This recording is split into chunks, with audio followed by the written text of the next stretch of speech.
IIT now स्वदेश में और आप देख रहे हैं गुड मॉर्निंग स्वदेश। मैं हूं आपके साथ पूजा त्रिपाठी और अगले आधे घंटे हम आपको बताएंगे कि आज बाजार में पहली रणनीति क्या होनी चाहिए, ये भी समझेंगे। इसके अलावा ग्लोबल मार्केट से जो इस वक्त संकेत मिल रहे हैं वो कैसे हैं, ये भी आगे जानने की कोशिश करेंगे और खबरों के लिहाज से एक्शन कहा है और ट्रेडिंग की रणनीति आज क्या अपना के चले, इस पर भी हमारी नजर रहेगी। कल हमने देखा कि हफ्ते की शुरुआत तो अच्छी हुई थी, क्लोजिंग काफी अच्छी देखने को मिली। अगर निफ्टी और सेंसेक्स दोनों ही हरे निशान में क्लोजिंग देने में कामयाब रहे, हालांकि बैंक निफ्टी जरूर लाल निशान में था, लेकिन हमने देखा कि निश्चित स्तरों से वहां पर भी एक रिकवरी देखने को मिली। तो क्या ये रिकवरी आगे भी सस्टेनेबल है? जिस तरह से इस वक्त ग्लोबल मार्केट में जो रिकवरी आई है, क्या अब भारतीय बाजारों का नंबर है इसके बाद और कहां तक रिकवरी देखने को मिल सकती है, इस पर हमारा फोकस रहेगा। लेकिन सबसे पहले नजर डाल लेते हैं इस वक्त एशियन बाजारों से किस तरह के संकेत मिल रहे हैं। हरे निशान में है और कह सकते हैं कि मिलीजुली शुरुआत इस वक्त देखने को मिल रही है, लेकिन एसजीएक्स निफ्टी देखिए इस वक्त 30 अंक ऊपर है। निक्केई के बाजार हरे निशान में खुले हैं, करीब 314 अंकों की मजबूती के साथ 1% से ज्यादा मजबूती इस वक्त निक्केई के बाजार दिखा रहे हैं। लेकिन हैंगसेंग के बाजारों पर नजर डालेंगे तो 170 अंकों की कमजोरी के साथ यहाँ पे शुरुआत देखने को मिली है और शंघाई के बाजार भी देखेंगे तो हरे निशान में करीब 12 अंक ऊपर इस वक्त खुलते हुए दिखाई दे रहे हैं। तो कह सकते हैं मिलीजुली से शुरुआत है इस वक्त जो फर्स्ट क्यूज मिल रहे हैं एशियाई बाजारों की तरफ से। लेकिन ग्लोबल मार्केट से इस वक्त किस तरह के संकेत मिल रहे हैं, इस पर भी हम आगे बात कर लेते हैं और हमारे साथ इस वक्त मार्केट एक्सपर्ट अजय बग्गा जुड़ चुके हैं। अजय जी, बहुत बहुत शुक्रिया समय देने के लिए। Good morning. आपसे समझना चाहेंगे आज जो संकेत हमें मिल रहे हैं अमेरिकी बाजारों में, बाइडेन की देखिए कमेंट्री आई है, सेंटीमेंट के लिहाज से अगर बात की जाए तो काफी पॉजिटिव कमेंट्री देखने को मिली। उनका कहना है कि ओमिक्रॉन के लिए लॉकडाउन की जरूरत नहीं पड़ेगी और देखिए इस बयान के बाद हमने देखा एक शानदार रिकवरी भी देखने को मिली, तो ज्यादा बड़ा खतरा नहीं बताया और ओवरऑल अगर देखेंगे तो रिकवरी यहाँ पर देखने को मिल रही है एशियाई बाजारों से भी। इस वक्त ओमिक्रॉन का ये जो नया वेरिएंट आया है, इसको आप कैसे देख रहे हैं, कितना बड़ा खतरा समझ रहे हैं और इसका असर ग्लोबल मार्केट में कितना देखने को मिल सकता है आने वाले समय में? जी बिल्कुल। देखिए तो फ्राइडे को मार्केट ने काफी एक ब्लीक पिक्चर अपनी बनाई थी कि ये वेरिएंट बहुत तेजी से फैलेगा और बहुत लोगों को इन्फेक्ट करेगा, इससे इकोनॉमिक लॉकडाउन आएंगे और मार्केट्स बहुत तेजी से गिरे। उसके बाद क्या हुआ है कि 3-4 बयान आए हैं। एक तो वो साउथ अफ्रीकन डॉक्टर जो ट्रीट कर रहे थे वहां पे ओमिक्रॉन के संक्रमित लोगों को, उन्होंने कहा कि सिम्टम्स बड़े माइल्ड हैं, कोई इससे हॉस्पिटलाइज नहीं हुआ है, तो ये पॉजिटिव आया। कल प्रेसिडेंट बाइडेन ने 2 बहुत अहम बातें की। एक तो उन्होंने कहा कि नया लॉकडाउन अभी नहीं दिखता है, दूसरा उन्होंने कहा कि वो अमेरिकी FDA को कहेंगे कि नई जो दवाई बनेगी या नई वैक्सीन बनेगी इसके लिए, तो उसको जल्दी से वो अप्रूव करें इमरजेंसी बेसिस पे। तीसरा, कल फाइजर के CEO का बयान आया। एक उन्होंने कहा कि जो उनकी दवाई है इसके अगेंस्ट वो स्पाइक प्रोटीन के म्यूटेशंस पर ही बनी है, तो उनको जो इनिशियल उनके फाइंडिंग्स है लग रहा है कि उनकी दवाई चलेगी। दूसरा, वैक्सीन पे उन्होंने कहा कि हम खोज जारी रख रहे हैं। डेल्टा और बीटा दोनों वेरिएंट्स की हमने वैक्सीन बनाई थी, बट हमारी एग्जिस्टिंग वैक्सीन ही चल गई, तो इसलिए यूज में नहीं आई। तो इसके लिए भी हम वैक्सीन 100 दिन में तैयार कर देंगे, ये मैं फिर से आपको भरोसा दिलाता हूँ, फाइजर के CEO ने कल कहा। और अगर वो लगेगी या नहीं लगेगी वो दूसरी बात है, बट हम वैक्सीन तैयार कर लेंगे 100 दिनों में। मॉडर्ना ने आके कहा कि 6 हफ्ते में हम नई वैक्सीन अगर चाहिए लॉन्च कर देंगे। मीन टाइम हम टेस्ट कर रहे हैं कि एग्जिस्टिंग वैक्सीन क्या इस वायरस के वेरिएंट को पकड़ेगी कि नहीं। तो इस सब साइंटिफिक इनपुट्स जो आ रहे हैं उससे मार्केट्स को थोड़ा भरोसा आया, एक स्तर मार्केट्स ने अब कंट्रोल किया। विक्स जो था यूएस का वो डाउन जरूर हुआ, अभी रिकवरी पूरी नहीं हुई। फ्राइडे का जो डाउनवर्ड मोमेंटम था, ऐसा नहीं है कि हमने पूरा रिकवर कर लिया। तो भारत में जो इशू चल रहा है कि बहुत बड़ा FIs का सेलिंग जारी है, वो जारी रहा कल भी, और बट उसके सामने DIIs ने खरीदा और इसलिए ब्रॉडर मार्केट तो जरूर रिकवर किया। बैंकिंग्स में अभी भी थोड़ी वीकनेस है। आगे जाते हुए माहौल थोड़ा बेटर है फ्राइडे से, बट ये अब साइंस के उस पे बेस पे ही आएगा। अगले 2-3 हफ्ते में हमें पता लगेगा कि ये कैसे ट्रांसमिट होता है, कितना ये चिंताजनक है वेरिएंट। मुझे लगता है मार्केट्स थोड़े साइडवेज ही रहेंगे। अभी एक बाउंस है बहुत नीचे से, तो बाय ऑन डिप स्ट्रैटेजी अभी भी चल रही है। थोड़ा रिस्क ऑफ कम हुआ है, बट ओवरऑल मैं कहूंगा कि कॉशन रहना ज्यादा बेहतर है। यहाँ पे इतना तेज बाउंस मुझे अभी नहीं दिखता है। धीरे धीरे करके मार्केट लौटेगा और 2 हफ्ते तक थोड़ी क्लैरिटी आएगी कि एग्जिस्टिंग वैक्सीन चल रही है कि नहीं, उससे मार्केट फिर अगला रुख पकड़ेगा।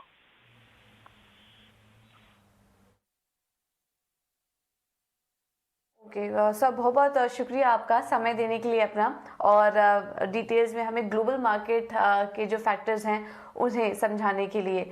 तो क्लियरली लग रहा है कि रिकवरी लौटी है। जिस तरह के बयान इस वक्त निकल कर आ रहे हैं अमेरिकी राष्ट्रपति की तरफ से, और जो कमेंट्री कंपनियों की तरफ से आ रही है कि वो भी कुछ ही दिनों में नए वैक्सीन लेकर आ जाएंगे, और लॉकडाउन जैसी स्थिति यहाँ पर फिलहाल अभी नहीं दिख रही है। तो इस तरह के जो कमेंट्री और जो मूड माहौल बन रहा है वो काफी अच्छा है, और सेंटिमेंट सुधार रहा है ग्लोबल बाजारों का भी और भारतीय बाजारों का भी। रिकवरी, लेकिन जैसा कि अजय जी भी कह रहे थे कि यहाँ से रिकवरी धीरे धीरे ही देखने को मिलेगी, तो कॉशियस रहिए। बहुत बड़ा उछाल नहीं दिखेगा, बहुत आराम से यहाँ पर रिकवरी आएगी, और बीच उतार चढ़ाव भी देखने को मिल सकता है। तो कॉशियस रहने की राय इस वक्त आपको दी जा रही है, क्योंकि देखिए WHO का जो बयान है वो अभी भी इसी तरीके के आ रहे हैं कि एक चेतावनी बताया जा रहा है और इसे गंभीर रूप से लेना चाहिए। तो इस तरह की बयान भी यहाँ पर निकल कर आ रहे हैं, तो इन्हें भी नोटिस करें, यहाँ पर काफी इंपॉर्टेंट होगा। लेकिन FIIs के और DIs के आंकड़े एक बार देख लेते हैं, और FIIs की बिकवाली यहाँ पर थमने का नाम नहीं ले रही है। लगातार 9वें दिन हमने देखा कि भारी बिकवाली देखने को मिली है, और अगर नवंबर की बात करें अभी तक, तो करीब 35,000 करोड़ से ज्यादा की बिकवाली FIIs अभी तक कर चुके हैं। FIIs ने कैश मार्केट में, अगर कल का आंकड़ा आपको बताएं, तो 3,332 करोड़ की बिकवाली करके गए कैश मार्केट में। DIs की तरफ से हालांकि कहीं ना कहीं सहारा मिला हुआ है, और उनकी तरफ से जो खरीदारी हुई है वो 4,611 करोड़ की हुई है। इंडेक्स फ्यूचर में भी FIIs ने खरीदारी की है 2,152 करोड़ की, और इंडेक्स ऑप्शन में लेकिन FIIs बिकवाली करके गए करीब 4,000 करोड़ का ये आंकड़ा है जो कि यहाँ पर दिखाई दे रहा है। लेकिन अच्छी बात यह है कि घरेलू जो निवेशक हैं वो कहीं ना कहीं संभाले हुए हैं, और अच्छी खरीदारी, ये जो आंकड़ा, अच्छा आंकड़ा यहाँ पर देखने को मिल रहा है। एक बार हम आपको ट्रेंड दिखा देते हैं, पिछले 9 दिनों के किस तरह का FII का ट्रेंड यहाँ पर देखने को मिला। देखिए 16 नवंबर से जो शुरू हुई 561 करोड़ का ये आंकड़ा था, छोटा आंकड़ा था, लेकिन उसके बाद देखिए धीरे धीरे ये बढ़ता गया, और बीच में तो हमने देखा 24 नवंबर के आसपास जब इस तरह की खबरें आने लगी थी नए वेरिएंट की, उस दिन देखिए 5,123 करोड़ की बिकवाली यहाँ पर देखने को मिली। उसके बाद 26 नवंबर पर आई है दूसरी बड़ी बिकवाली थी FIIs की तरफ से, 5,786 करोड़ की बिकवाली यहाँ पर देखी गई जब नए वेरिएंट का कंफर्मेशन यहाँ पर हो गया। 29 नवंबर को बिकवाली हल्की कम हुई है, लेकिन अभी देखिए मोटा मोटा अगर देखेंगे आंकड़ा तो काफी ज्यादा बिकवाली हो चुकी है। नवंबर में अब तक करीब 35,000 करोड़ की बिकवाली यहाँ पर देखने को मिल चुकी है FIIs की तरफ से। तो इन तमाम आंकड़ों को किस तरह से समझना चाहिए बाजार के लिए, ये भी एक बार देख लेते हैं। और इस वक्त मेरे साथ SMC ग्लोबल के क्षितिज गांधी जुड़ चुके हैं। क्षितिज, गुड मॉर्निंग। आज के लिए बाजार में क्या रणनीति अपना के चले, और निफ्टी और बैंक निफ्टी में आज क्या करना चाहिए कल की हल्की रिकवरी के बाद? जी वेरी गुड मॉर्निंग।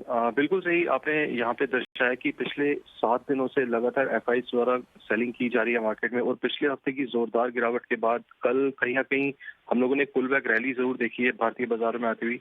जहां निफ्टी ने अपने हरे निशान में बंद होता दिखाई दिया, वहां पे बैंक निफ्टी भी लगभग 300 पॉइंट अपने लोस से 300 पॉइंट की रिकवरी दिखाई दी। अगर हम सेक्टर वाइज बात करें तो जितने भी सेक्टर्स हैं लगभग अपने प्रेशर में ही रहे। अगर हम रियलिटी काउंटर की बात करें या बैंकिंग काउंटर की बात करें, डिफेंसिव काउंटर में जरूर एक निचले स्तरों से बाइंग देखने को मिली, खासकर TCS जैसे स्टॉक्स में। तो आने वाले दिनों में लगता यही है कि जो पुल बैक रैली है ये कहीं ना कहीं एक साइडवेज कंसोलिडेशन में एक रूप लेगी, और ऊपर में जो 17,200 से 17,300 का एक दायरा है काफी स्ट्रॉन्ग रेजिस्टेंस की तरह काम करेगा निफ्टी में। और नीचे अगर हम बात करें तो 16,800 का जो स्तर है वो बहुत बहुत मेजर सपोर्ट है आने वाले दिनों के लिए।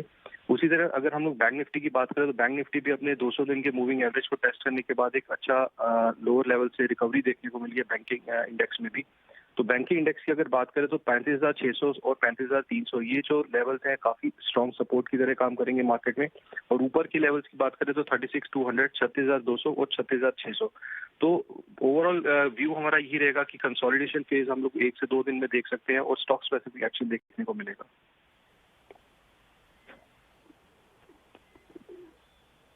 स्टॉक स्पेसिफिक एक्शन यहाँ पर देखने को मिल सकता है। बाजार में कंसोलिडेशन का फेज आगे भी जारी रहेगा। लेकिन क्षितिज, फिर स्टॉक स्पेसिफिक रणनीति क्या अपना के चले?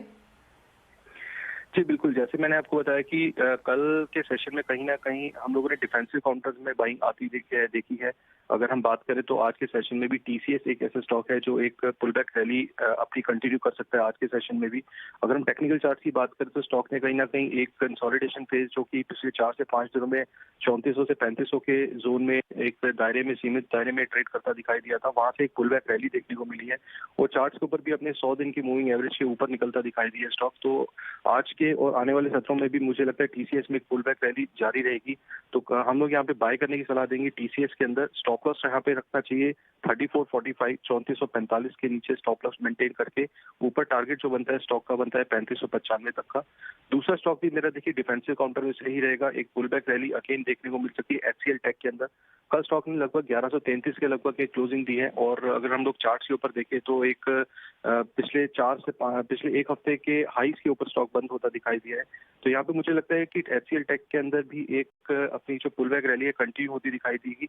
स्टॉप लॉस यहाँ पे बनता है 1100 रुपए का, बाय करने की सलाह देंगे। ऊपर में जो टारगेट है वो 1190 तक के टेस्ट कर सकता है एचसीएल टेक।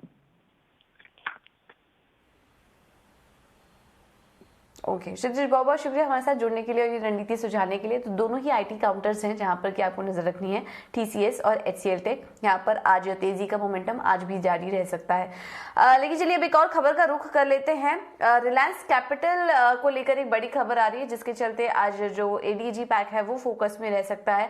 और खबर आ रही है कि आरबीआई ने रिलायंस कैपिटल के बोर्ड का टेक ओवर कर लिया है। आरबीआई ने बैंक ऑफ महाराष्ट्र के पूर्व ईडी नागेश्वर राव को एडमिनिस्ट्रेटर नियुक्त किया है। क्या है पूरी खबर, ये भी समझ लेते हैं। और मेरे साथ मेरे सहयोगी इस वक्त अंकुर जुड़ चुके हैं। अंकुर बताइए क्या डिटेल्स है आपके पास?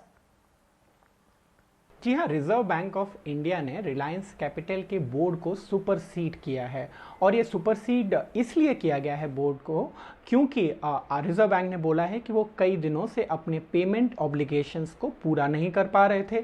साथ ही साथ कुछ गवर्नेंस कंसर्न्स भी थे जो कंपनी एड्रेस नहीं कर पाई। इसको हाईलाइट करते हुए रिजर्व बैंक ने अब एक एडमिनिस्ट्रेटर को नियुक्त किया है, बैंक ऑफ महाराष्ट्र के पूर्व ईडी नागेश्वर राव, जो कि अब कंपनी को रन करेंगे।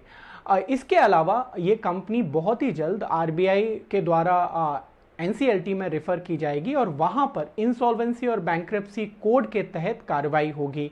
ऐसा इसलिए किया गया है क्योंकि आपको याद होगा पिछले 1 से 1.5 साल तक वो महीने दर महीने, क्वार्टर दर क्वार्टर कोई भी पेमेंट अपना पूरा नहीं कर पा रहे थे। हर तीसरे महीने, दूसरे महीने स्टॉक एक्सचेंजेस पे फाइलिंग थी कि बॉन्ड होल्डर्स का वो पेमेंट नहीं कर पा रहे हैं। साथ ही साथ जो बाकी लेंडर्स हैं जैसे एचडीएफसी, एक्सिस बैंक, एक्रे, इनके भी जो इंस्टॉलमेंट्स थे वो कंपनी नहीं दे पा रही थी। तो अब जो लेंडर्स हैं उनकी उम्मीद ये रहेगी कि जो टोटल बकाया है कंपनी पर वो इंसॉल्वेंसी एंड बैंक्रप्सी कोड की प्रक्रिया के तहत वापस आ सके। ओके, बहुत बहुत शुक्रिया आपको ये सारी डिटेल्स देने के लिए। तो ये तो थी रिलायंस कैपिटल से जुड़ी एक बड़ी खबर जो हमने आपको बताई। लेकिन इसके अलावा कौन से स्टॉक्स आज फोकस में रह सकते हैं ये भी समझ लेते हैं। डिम्पी कावरा जुड़ चुके हैं पूरी डिटेल्स के साथ। डिम्पी, गुड मॉर्निंग, बताइए।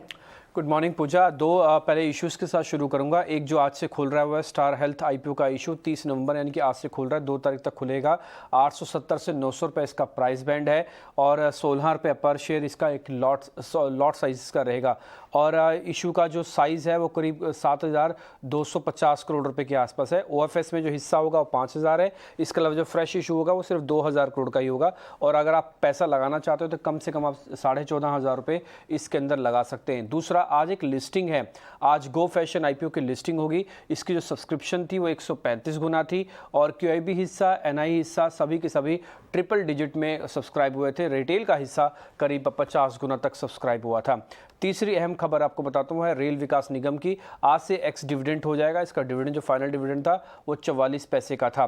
रिलायंस को लेकर एक खबर फिर से आई है। अरामको के सीईओ ने बकायदा इस बार बयान दिया है। आपको ध्यान होगा 2-3 दिन पहले उनकी एक डील क्लोज होने की बात आ रही थी कि शायद वो डील के साथ आगे नहीं बढ़ेंगे अरामको की। अब खबर आ रही है कि नहीं, वो तो बातचीत अभी जारी रखना चाहते हैं और 2022 में मांग को लेकर थोड़ा वो आशावादी भी है कि हाँ शायद रिलायंस के साथ बात बन जाएगी। कोल इंडिया, यहाँ पे 9 रुपया पर शेयर का इंटीरियम डिविडेंड के ऐलान होगा और 7 दिसंबर इसका एक रिकॉर्ड डेट तय की गई है। HAL हिंदुस्तान एरोनॉटिकल्स ये एक लाइट यूटिलिटी हेलीकॉप्टर बनाएगी 2022-23 के अंदर। एक्चुअली 4 बनाएगी और भारत सरकार ने इनको 15,000 करोड़ रुपए का एक ऑर्डर भी दिया है कि 12 इस तरह के हेलीकॉप्टर बना के आप हमको दे दो।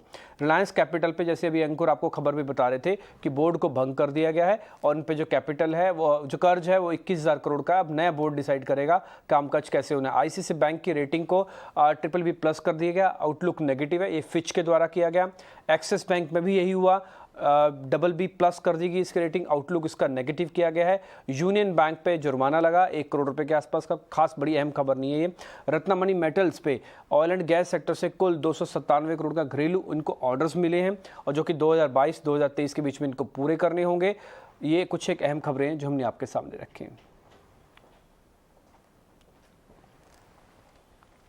ओके, बहुत बहुत शुक्रिया रिम्पी सारी डिटेल्स देने के लिए। अब आगे बढ़ते हैं और कुछ ट्रेडिंग कॉल्स पर भी नजर डाल लेते हैं। सेंट्रम ब्रोकिंग ने भी अपने कॉल में टीसीएस पर आज खरीदारी करने की राय दी है। टीसीएस के 3,540 के कॉल लीजिए और 120-150 के लेवल्स यहां पर देखने को मिल सकते हैं। तो ऑप्शंस में रणनीति बताई है। इसके अलावा टाटा ग्रुप के शेयरों में फोकस है इनका। टाटा केमिकल पर खरीदारी करने की राय, लक्ष्य होगा 900 का और टाटा मोटर्स डीवीआर भी इन्हें अच्छा लग रहा है, 270 के लक्ष्य के लिए खरीदारी कर सकते हैं। तो आज टाटा ग्रुप के शेयरों पर फोकस है और इसके अलावा आपको HCL टेक में भी खरीदारी करने की राय दी है, यहां पर आप नजर रखिए। लेकिन आप समझ लेते हैं कि ब्रोकरेज हाउस के रडार पर आज कौन कौन से स्टॉक्स हैं। ख्याति मेरे साथ जुड़ चुकी है बताने के लिए। ख्याति, गुड मॉर्निंग, बताइए।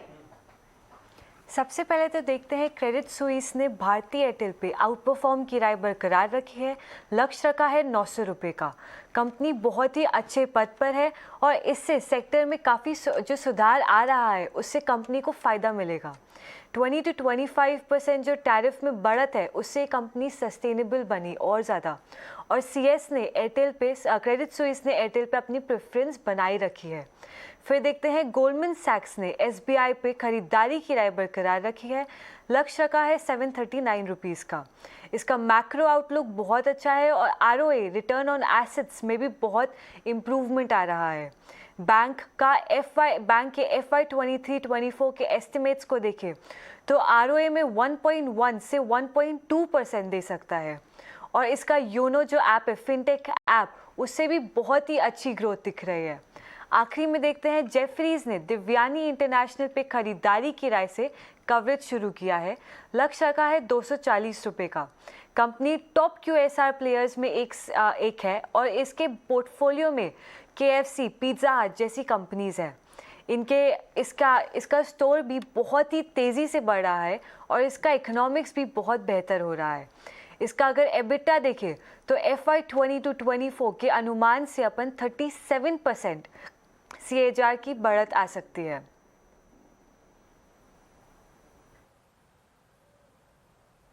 ओके, बहुत बहुत शुक्रिया ख्याति ये सारी डिटेल्स शेयर करने के लिए। अब आगे बढ़ते हैं और कमोडिटी मार्केट में किस तरह का एक्शन है ये भी समझ लेते हैं। मेरे साथ SMC ग्लोबल सिक्योरिटीज से वंदना भारती जुड़ चुकी है। वंदना, गुड मॉर्निंग, बताइए आज कमोडिटी मार्केट में किस तरह का एक्शन एक्सपेक्टेड है। गुड मॉर्निंग पूजा। मुझे लग रहा है कि आज के दिन में एक्शन दोनों साइड रहेगा। कल एक बहुत डिफाइनिंग मूव थी। हम लोगों ने इवनिंग ट्रेडिंग सेशन में देखा कि बेस मेटल्स में रिकवरी आते हुए, लेकिन साथ में डॉलर इंडेक्स में जो थोड़ा सा कल प्रेशर दिख रहा था उसकी वजह से बुलियन काउंटर में भी यहाँ पे बाइंग है, खासकर कि गोल्ड में बाइंग है यहाँ पे, जबकि सिल्वर थोड़ा सा नेगेटिव साइड था। आज मुझे लग रहा है कि जिस तरीके से न्यू वेरिएंट्स आए हैं यहाँ पे और जो नंबर्स है, केसेस है, वो यहाँ पे बढ़ रहे हैं ऑल ओवर द वर्ल्ड, एक सेफ हेवन बाइंग जो है ये कंटिन्यू रखेगा गोल्ड में। और गोल्ड में मुझे लग रहा है कि 47,950 के लेवल पे एक बार एमसीएक्स गोल्ड को बाय करना चाहिए। ऊपर की साइड में मुझे लग रहा है कि 48,250 इजीली यहाँ पे आ सकता है। स्टॉप लॉस क्रिएट करना होगा 47,825 का। दूसरी तरफ मुझे लग रहा है कि रिस्कियर एसेट्स में भी यहाँ जो इन्फ्लोज हैं वो बने हुए हैं रिसेंट फॉल के बाद। बेस मेटल में मुझे लग रहा है कि बाइंग जो है थोड़ी सी आज के दिन भी कंटिन्यू रह सकती है। कॉपर को बाय करके चलना चाहिए 735 पे, 742 का यहाँ टारगेट रखना होगा। स्टॉप लॉस यहाँ पे लगा के चलना होगा 732 रुपीज का।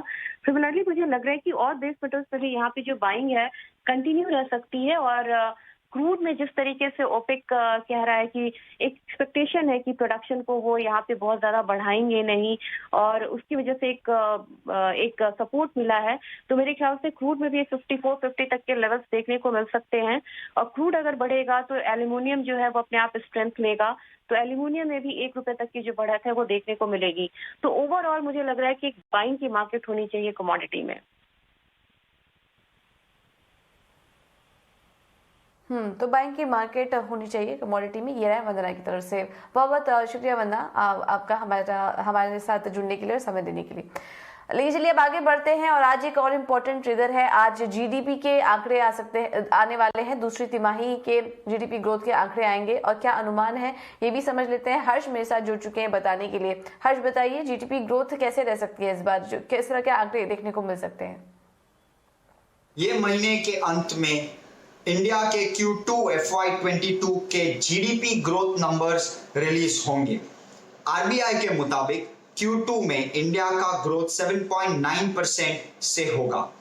एसबीआई ने भी इस पे एक रिपोर्ट निकाला है जिसमें एसबीआई हायर साइड पे इंडिया का ग्रोथ 8.1% पे रखा है।